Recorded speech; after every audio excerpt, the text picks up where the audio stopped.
Hi friends, అందరు బాగున్నారా? అందరికీ నమస్కారము. ఒకసారి రాయలసీమ శనక్కాయల చట్నీ ఎలా చేయాలో ట్రై చేయండి. వేడి వేడి అన్నంలోకి చాలా బాగుంటుంది.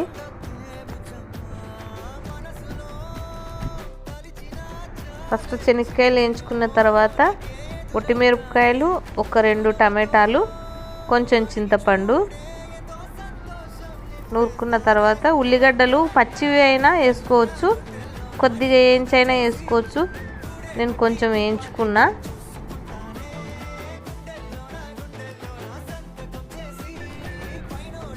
ఇంకా రోట్లో నూరితే చాలా బాగుంటుంది.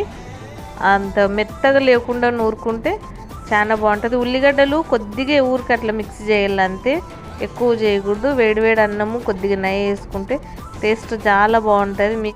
మీరు కానీ ఒకసారి ట్రై చేయండి, నచ్చితే.